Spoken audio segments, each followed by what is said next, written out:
The smell of copper and expensive cologne was the first thing that hit me when I pushed open the heavy oak doors of Suite 7B. Hey everyone. Before we dive deeper into this chaotic night, let me know in the comments what city or country you are listening from. I love seeing where you all are tuning in from. Now, back to the blood on my hands. I had exactly 42 shifts left at the Genesis Private Clinic before my transfer to a quiet, utterly boring, rural hospital in Vermont was finalized. 42 nights of surviving the wealthy, the entitled, and the dangerous elite of Boston. I reminded myself of that number every single evening while scrubbing my hands in the freezing water of the employee bathroom. Just survive, keep your head down, do not ask questions, and definitely do not get attached to the patients. My fellow medical student and rotation partner, Sarah, thought I was insane for leaving. She cornered me near the sterile supply closet just an hour before everything went wrong. "Are you seriously still counting down the days?" she asked, shoving a box of gauze into my chest. I did not even blink. Yes, it keeps me sane. She sighed, leaning against the cold metal shelving. "You know, Arthur, most medical students would kill for the connections you make here. People leave this clinic with private practice offers, massive grants, or at least a wealthy patron. You are leaving with nothing but dark circles under your eyes." I offered a tired smile. "I am trying to avoid dying before I reach 30, Sarah. I just want to fix broken bones and prescribe antibiotics to farmers." That was the honest truth. I had spent the last 3 years building impenetrable walls around myself. My last relationship ended with my ex packing his bags and telling me that trying to love me was like trying to hug a concrete pillar. He said I was terrified of letting anyone in. He was absolutely right. Emotional detachment was safe. Caring was a liability. An hour later, I was pushing a trauma cart down the dimly lit, heavily secured VIP wing. The entire clinic had been on high alert since Tuesday. Rumors were flying that a major player in the city's underground syndicate had purchased a controlling stake in the hospital's board. Nobody knew his face, they only knew the whispers. He was dangerous, ruthless, and handled things that the police politely ignored. I did not care. Criminals bleed the same as saints, and their money paid my tuition. I checked the pager clipped to my scrubs. Code yellow, Suite 7B. Patient requires immediate, discreet suturing. I grabbed the cart handle, rolled it down the carpeted hallway, and stopped in front of the heavy mahogany door. I knocked twice. Medical staff. I waited. No response. I knocked again, slightly louder. Medical staff, I am coming in. Guests in the VIP wing were notoriously arrogant, often ignoring us until we physically stepped into the room. I swiped my access card, heard the click of the lock, and pushed the door open. "I am here to address the laceration on your—" The words completely evaporated from my brain. The suite was cast in heavy shadows, illuminated only by a single amber lamp near the wet bar. A man stood near the floor-to-ceiling window, his broad back to me. He was wearing a ridiculously expensive charcoal suit, but the jacket was discarded on the floor, and his white button-down shirt was soaked in fresh, dark red blood.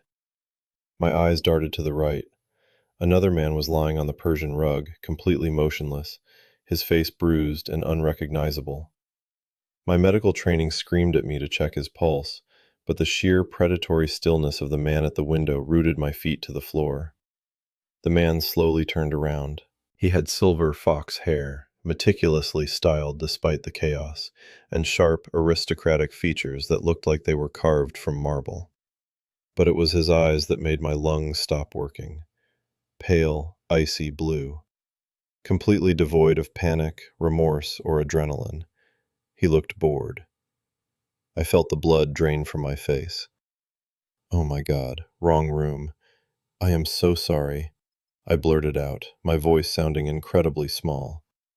The pager said 7B. I swear to God I knocked. I did not see anything. The man said absolutely nothing. He just stared at me. The silence was suffocating, heavier than the iron scent in the air.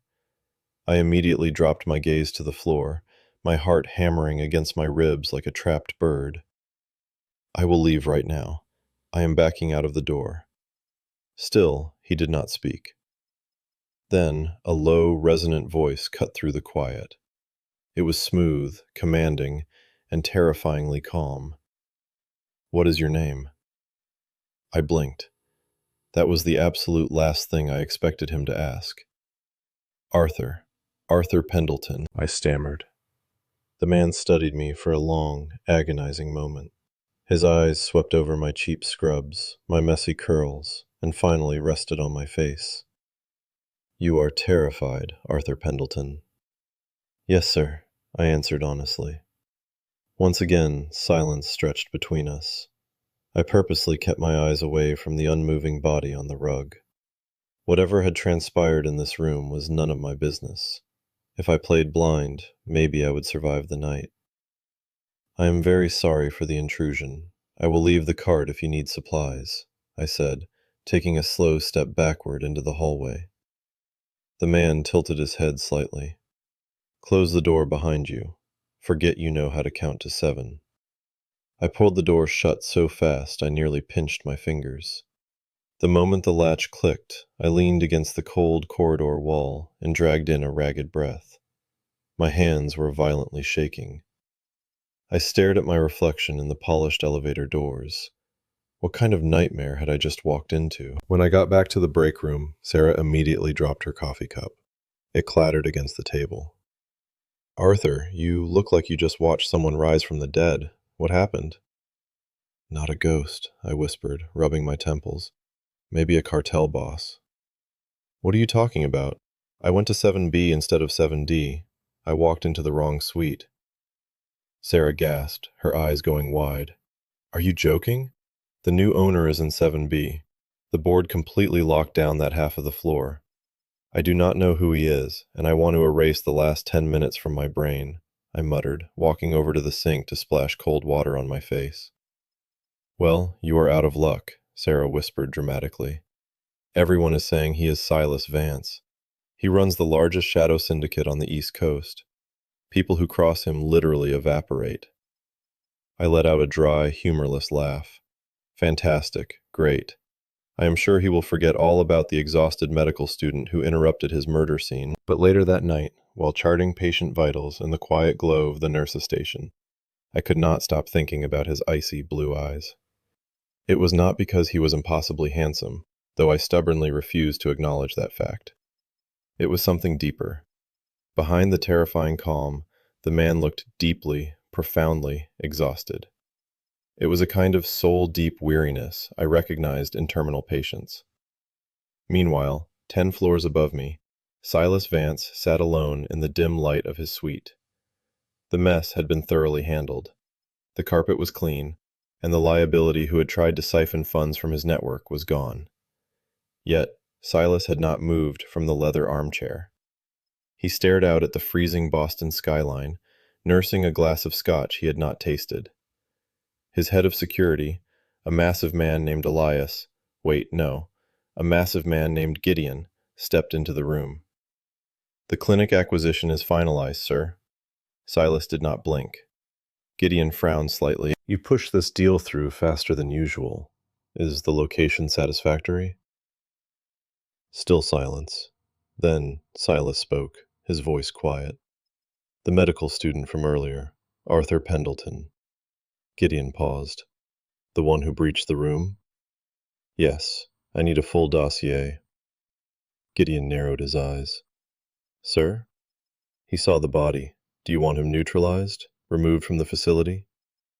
"No," Silas answered instantly. The speed of his own reply surprised him. Gideon studied his boss carefully, but knew better than to push. Silas Vance never noticed the staff. He treated employees like furniture. Until tonight. Within the hour, Gideon returned with a tablet. "Arthur Pendleton, 25, third-year medical student. Massive student debt, no criminal ties. He submitted a transfer request last week. He leaves Boston in a month." Something about that last sentence caused a strange, irrational spike of irritation in Silas's chest. "Leaving?" He frowned. Is he a flight risk regarding tonight? Gideon shook his head. Highly unlikely. Psychological profile suggests he is a survivor. He avoids conflict. He apologized and retreated. Most people would have screamed, bargained, or tried to leverage the situation. He just looked at the floor and left. He is smart enough to stay quiet. Strange. Silas murmured, staring at Arthur's ID photo on the screen. Very strange. That night, Silas slept in the armchair, and for the first time in 3 long, agonizing years, he did not dream about the car crash. He did not dream about the crushing metal, the smell of gasoline, or Nathaniel's hand going cold in his.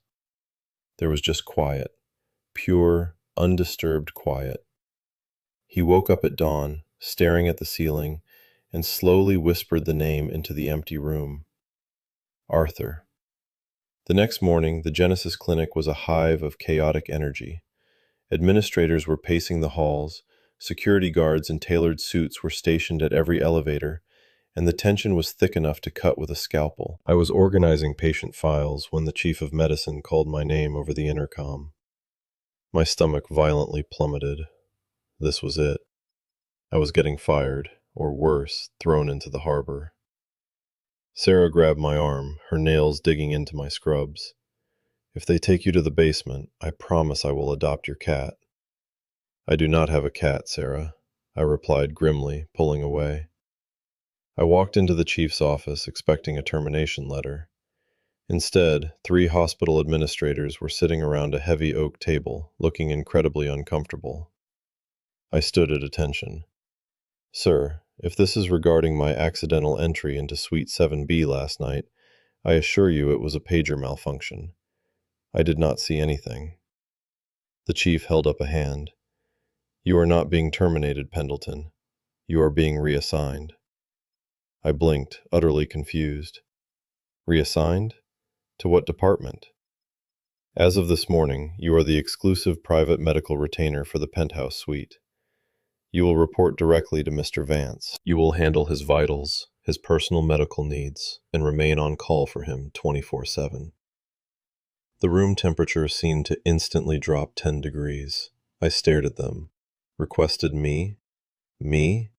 I am a student. You have fully qualified doctors on staff. Mr. Vance personally requested you, the chief said, his voice strained. He prefers familiar faces. That sounded like a complete lie. Still, looking at the terrified faces of the hospital administration, I realized I did not have a choice. Refusing the shadow owner of the clinic was not a career ender. It was a life ender. 20 minutes later, I was standing outside the heavy mahogany doors of the penthouse, holding a medical kit and a blood pressure cuff, my heart beating frantically against my ribs. I knocked. Come in. The voice was smooth and deep. I pushed the door open. The penthouse was massive, bathed in natural light from the floor-to-ceiling windows overlooking the snowy city. Silas was sitting at a massive glass dining table, surrounded by documents. He wore a crisp, black dress shirt, the sleeves rolled up to his elbows, revealing a stark, perfectly sutured scar on his forearm. He looked up, and those pale blue eyes locked onto me instantly. I forced my spine to straighten, slipping into my professional persona. Good morning, Mr. Vance. I am here for your daily medical assessment. Silas watched me walk closer. You almost quit medical school 2 years ago, he stated casually. I froze, the blood pressure cuff dangling from my hand. Excuse me? You submitted withdrawal papers, but your academic advisor convinced you to stay. So, you really did investigate me, I said, my voice tight. That is highly confidential information. Answer the question. Silas leaned back in his chair. I hesitated, anger warring with self-preservation. I ran out of money, and I was burned out. Boston is suffocating. And Vermont is better? It is quiet, I said firmly. I like quiet. Silas stared at me for a long moment, his gaze tracing the defensive posture of my shoulders. From now on, you only work on this floor. You do not treat anyone else. I swallowed hard. Just you? Yes. That seems like an extreme waste of my clinical hours. It is non-negotiable. There was no threat in his voice, just absolute terrifying authority. I unzipped my medical kit. If you will give me your arm, sir, I need to check your vitals. Silas extended his arm. As I wrapped the cuff around his bicep, my fingers accidentally brushed his warm skin. He did not flinch, but I felt a sudden, strange, static electricity jump between us. You are terrified of me, he said softly, looking at my hands. I pumped the bulb, keeping my eyes fixed on the gauge. No. A beat of silence. Then, I added quietly, maybe a little. I am not an idiot. Silas let out a breath that sounded almost like a laugh. Good. That means you have better survival instincts than the rest of the fools in my employ. Over the next 2 weeks, I learned that being the private physician to a syndicate boss was a bizarre existence. The penthouse floor was deadly quiet. Men with concealed weapons stood near the emergency exits, pretending to be invisible. High-profile politicians and terrifyingly scarred enforcers came and went at odd hours. I spent my time in a small adjoining office, studying my textbooks, trying to remain a ghost. The problem was Silas. He made it completely impossible to stay detached. He was a terrible patient. He ignored headaches, drank too much espresso, and completely disregarded his own physical limits. One freezing Tuesday evening, I walked into the main living area to remind him to take his blood pressure medication. I found him slumped over his desk, rubbing his temples, his eyes closed in obvious agony. You have a migraine, I said, stepping into the room. I do not get migraines, he muttered gruffly without opening his eyes. Right, and I am the Queen of England. I walked over, placing a glass of water and 2 pills on the glass surface. You have been staring at those shipping manifests for 9 hours. The blue light is destroying your retinas. Take the pills, Mr. Vance. Silas opened one eye, glaring at me. You are very demanding for a medical student, and you are very stubborn for a billionaire criminal mastermind. The words slipped out of my mouth before my brain could stop them. I instantly froze, terrified I had crossed a fatal line. Silas stopped rubbing his temples. He looked at me, the silence stretching so long I could hear the snow hitting the window glass. Then he reached out, picked up the pills, and swallowed them with the water. Most people lie to me, Arthur. They tell me what I want to hear. I am your doctor, I said quietly. If I lie to you, you die. Silas watched me intently. I appreciate the honesty. Do not lose it. As the days bled into weeks, the dynamic between us subtly shifted. The terrifying crime lord began to show microscopic cracks of humanity. He started ensuring the clinic cafeteria sent up my favorite, terrible cherry scones. When I fell asleep over my medical textbooks in the corner armchair, I would wake up with a heavy, expensive cashmere blanket draped over my shoulders. I tried to ignore it. I really did.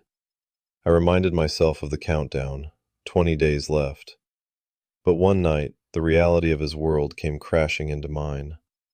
I was waiting by the private elevator bank, holding a tray of sterile bandages. The doors slid open, and a man stumbled out. He was impeccably dressed, but reeked of expensive scotch and aggression. He was one of Silas's lieutenants, a man who always looked at me like I was a piece of meat. Well, well, the little doctor. The man slurred, stepping uncomfortably close. I stepped back, my back hitting the wall. Excuse me, I need to pass. He slammed a heavy hand against the wall next to my head, trapping me. What is the rush? Vance keeps you locked up here like a little pet. Let us see why he likes you so much. He reached out, his thick fingers grabbing my jaw roughly. I panicked, dropping the tray. The metal clattered loudly against the marble floor. Let go of me, I hissed, trying to shove his chest. Before the lieutenant could laugh, a blur of motion erupted from the hallway. A hand clamped onto the back of the lieutenant's neck with the force of a hydraulic press. The man was violently yanked backward and thrown against the opposite wall. He hit the marble with a sickening crack. Silas stood there. He was wearing just a black t-shirt and suit trousers, but he looked like the angel of death. The air in the hallway vanished. Silas did not yell. He did not even raise his voice. That made it infinitely more terrifying. You touched him. The lieutenant scrambled to his feet, holding his ribs, his drunkenness instantly evaporating into pure terror.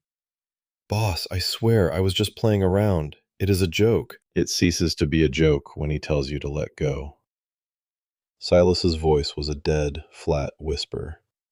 He stepped forward, and I saw a flash of genuine, unhinged violence in his icy eyes.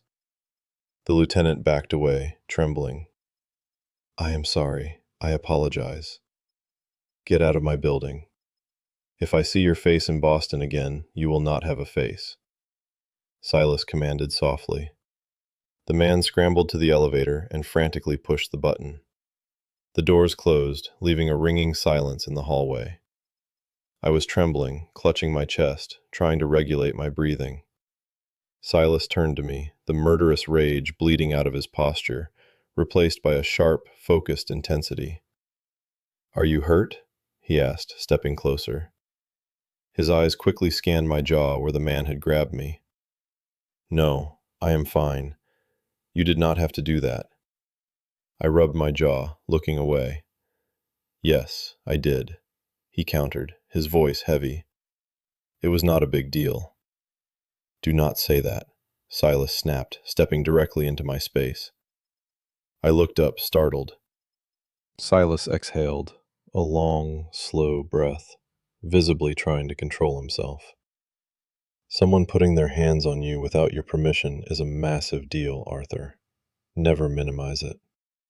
The raw, protective anger in his voice hit me like a physical blow. It was not the cold calculation of a boss protecting an asset. It was personal. Thank you, I whispered, my voice shaking slightly. Silas looked down at me, his gaze softening just a fraction. He reached out as if to touch my face, but his hand hovered in the air before he pulled it back, clenching his fist. Go back to the office.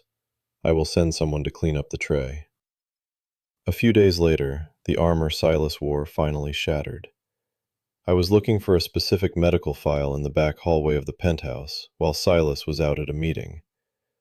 I noticed a heavy oak door that was always locked was slightly ajar. I pushed it open, intending to just close it properly, but the sight inside stopped me cold. It was a study, but it looked like a mausoleum. Dust motes danced in the pale winter light. The walls were covered in photographs, pictures of Silas, looking younger, his face relaxed in a genuine, bright smile. And standing next to him in every photo was another man. A man with warm brown eyes and a chaotic mess of dark hair. In the center of the desk was a silver watch, its glass cracked, sitting on top of a folded, blood-stained piece of fabric. I stepped into the room, mesmerized by the sheer volume of grief trapped within these four walls. I stared at a close-up photo of the two of them laughing on a boat. That was Nathaniel. The voice behind me made my heart violently seize. I spun around. Silas was standing in the doorway, his coat draped over his arm. I stumbled backward, pure panic flooding my system. I am so sorry. The door was open. I swear I was not snooping, It is all right, he said quietly. There was no anger, no violence, just an overwhelming, crushing sadness. He walked slowly into the room, coming to stand beside me. He looked at the photograph of Nathaniel. You loved him, I said, the words escaping my lips before I could catch them. Silas stared at the smiling face behind the glass. More than my own life. The confession hung heavy in the cold air. Suddenly, everything clicked into place. The insomnia, the ruthless detachment, the refusal to let anyone close. Silas Vance was not a cold machine. He was a man drowning in an ocean of unresolved grief. How did he die? I asked softly, knowing I was crossing a massive boundary but unable to stop myself. A rival family. 3 years ago, Silas answered, his voice completely hollow. There was a hit meant for me, Nathaniel pushed me out of the way. He bled out on the asphalt while I held his hand, waiting for an ambulance that was bribed to arrive late. My chest tightened painfully. "I am so sorry." "So am I," Silas murmured. The silence that followed was entirely human. We were not a crime boss and a medical student anymore. We were just two men standing in a graveyard of memories. "Why do you keep this room locked?" I asked, looking up at him. Silas finally turned his icy eyes to me.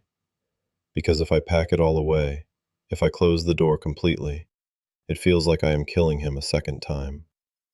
The raw vulnerability in his expression broke something fundamental inside my chest.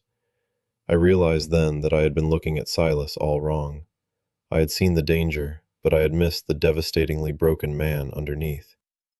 "You are the first person who has stepped foot in this room since the funeral," Silas added softly. I swallowed hard. "Why?"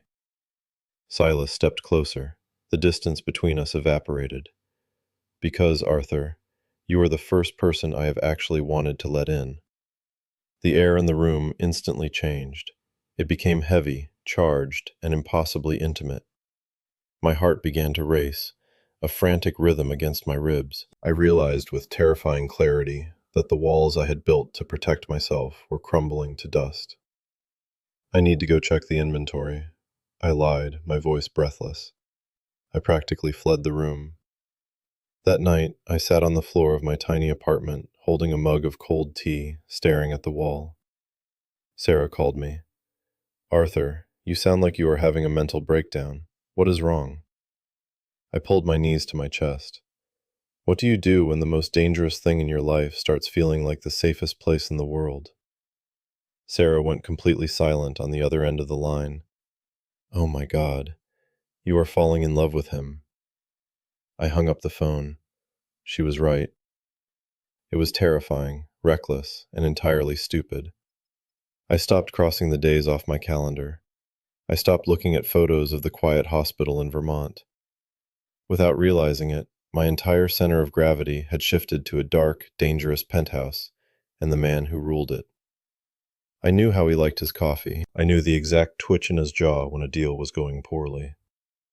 I knew he pretended to read the newspaper when he was actually watching me study. 2 weeks before my scheduled departure, the tension finally snapped. My older brother Marcus flew into Boston unannounced. I had not seen him in a year. We met at a crowded diner near the clinic. For the first time in months, I actually laughed. We joked, we shared fries, and I felt a brief illusion of normalcy. I did not know that a black SUV with tinted windows was parked across the street. Inside, Silas sat in the back seat. Gideon was driving. Silas stared through the window, his jaw clenched tight enough to crack his teeth. He watched me laugh at something Marcus said. He watched me touch my brother's arm affectionately. "Who is that?" Silas demanded, his voice dangerously low. Gideon checked his tablet. "Facial recognition pending, sir." Silas did not take his eyes off the diner window. A dark, ugly, possessive jealousy coiled in his gut. But beneath the jealousy was a profound, terrifying wave of sadness. Arthur looked so light, so free, so entirely untouched by the blood and violence of Silas's world. When I returned to the penthouse that night to run his evening vitals, the atmosphere was suffocating. The lights were dimmed, and Silas was pouring a glass of whiskey at the bar. He did not look up when I walked in. "You are late," he stated flatly. I checked my watch. By 10 minutes. I was having dinner. With the man from the diner? Silas turned around, his pale eyes pinning me to the floor. I frowned. "Were you following me?" "That is my brother, Marcus. He is visiting from Seattle." Silas's grip on the heavy crystal glass loosened slightly. "Your brother?" "Yes." "Does he make you happy?" The question caught me completely off guard. "He is family. Yes, he makes me happy." Silas took a slow sip of his whiskey. "I see. You look different when you smile like that. You look safe." I set my medical bag down on the sofa. Are you angry because I was 10 minutes late, or are you jealous? The silence was deafening. Silas slowly set the glass down. He walked toward me, his movements deliberate, predatory. He stopped inches away, his towering height forcing me to tilt my head up. Yes, he whispered, the honesty cutting straight through the tension. I am jealous. My breath hitched. Before I could process the gravity of that admission, the heavy suite doors burst open. 3 men strode into the room. They were dressed in sharp suits, their faces scarred, exuding violence. They were not Silas's men. One of them, a man with a crude snake tattoo on his neck, smiled a nasty, jagged smile. Well, well, Silas. You are getting sloppy letting us walk right up here. The man's eyes immediately flicked to me. And who is this pretty little thing? The nurse? Silas moved so fast I barely registered it. He stepped directly in front of me, completely shielding my body with his own. The temperature in the room dropped to absolute zero. You have exactly 3 seconds to turn around and walk out that door, Victor, before I paint this carpet with your brains. Silas's voice was a terrifying, demonic growl. Victor chuckled, holding his hands up in mock surrender. Relax. We just came to deliver a message from the council. They think you are getting weak, Silas. They think you are distracted. Victor's eyes darted past Silas's shoulder, locking onto me again. I can see why. It would be a shame if something happened to such a pretty face. Silas drew a sleek black handgun from the holster at his back in a fraction of a second, pointing it directly at Victor's forehead. The click of the safety being disengaged echoed in the quiet room. Get out. Victor swallowed hard, the smirk vanishing. He backed away slowly. We are leaving. But you cannot protect everything forever, Silas. Weakness gets you killed. The men retreated, the doors shutting heavily behind them. My legs gave out, and I sank onto the edge of the sofa, my heart hammering a frantic, painful rhythm. Who were they? I choked out. Silas holstered the weapon, his back still turned to me. His shoulders were rigid with tension. Nobody you need to worry about. That is a lie, I shouted, the adrenaline finally breaking my composure. They just threatened my life, Silas. Silas slowly turned around. His expression was completely shut down. The vulnerable man from the locked study was gone, replaced by the ruthless syndicate boss. You are right, he said, his voice clipped and cold. This is exactly why you are leaving. I stared at him, confused. Leaving? Where? Gideon is arranging a private jet. You are going to Vermont tonight. Your transfer is being expedited. I will ensure you have a security detail for the next 6 months. You will be safe. Panic and fury surged through my veins. You are sending me away? You do not get to make that decision for me. It is already made. Silas snapped, pacing across the room. You do not belong in this world, Arthur. You are a doctor. You save people. I destroy them. Victor knows about you now. You are a target. I am not running away because you are scared, I yelled, standing up. Silas stopped pacing. He looked at me, his icy eyes blazing with a mix of fury and profound terror. Yes, I am scared, he roared, the sound vibrating in my chest. I watched the person I loved bleed to death on the street because of me. I felt his heart stop under my hands. Do you have any idea what that does to a person? Do you think I can survive watching it happen to you? The room plunged into a stunned, vibrating silence. My chest heaved. He had basically just confessed. He was not pushing me away because I was a liability. He was pushing me away because he loved me. I took a slow, trembling step toward him. So, your grand solution is to just throw me away before they can hurt me? It is the only way to keep you alive, Silas whispered, looking away. It is cowardly, I said softly. Silas let out a harsh, bitter laugh. Probably. I stepped into his personal space, reaching out to gently touch his arm. He flinched, but he did not pull away. You know what the worst part is? I asked, my voice barely above a whisper. I was actually starting to believe you would ask me to stay. Silas's head snapped back to me, his eyes wide. When you told me I was leaving tonight, I felt like I could not breathe, I admitted, the truth finally tumbling out of my mouth. I rubbed my eyes, feeling tears prick my vision. God, I am an idiot. I tried so hard not to care. I counted down the days. I told myself you were dangerous. But then you started buying me scones. You covered me with blankets. You looked at me like I mattered. I swallowed the lump in my throat. Nobody has ever looked at me like that, Silas. Silas stared at me, his chest rising and falling heavily. I am terrified, Arthur, he whispered, the syndicate boss completely breaking down into just a terrified, grieving man. Good, I said, stepping closer, my hands coming up to cup his face. His skin was warm, his stubble rough against my palms. We can be terrified together. Do not push me away. Silas closed his eyes, leaning heavily into my touch. I am poison, Arthur. If you stay, you are choosing a life looking over your shoulder.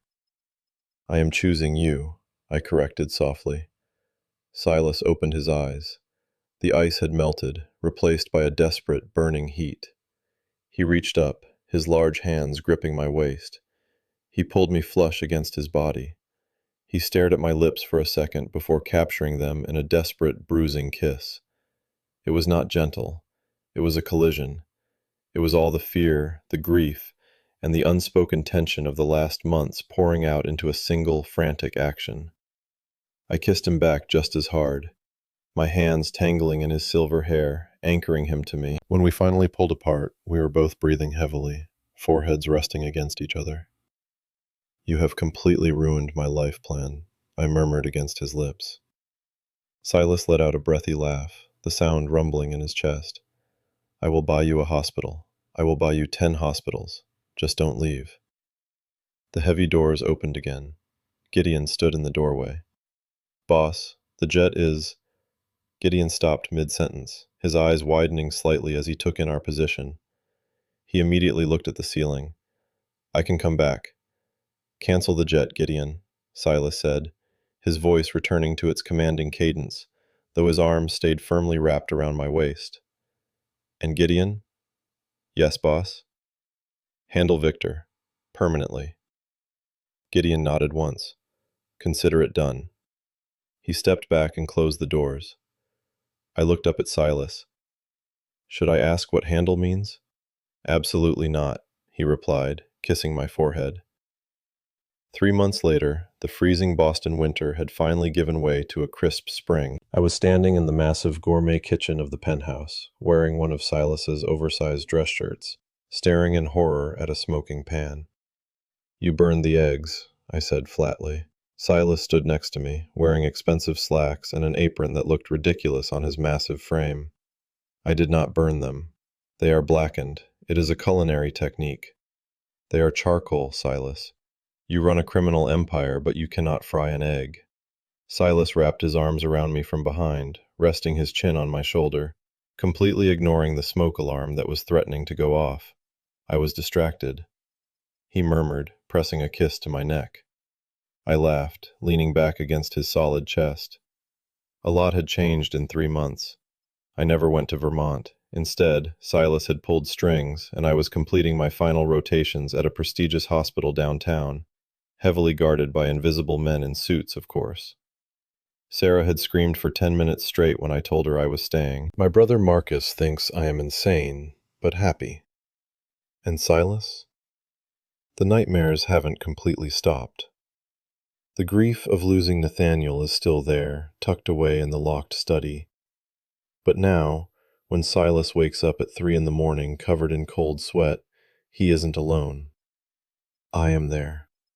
I hold his hand, and we survive it together. The danger is real. The life is chaotic.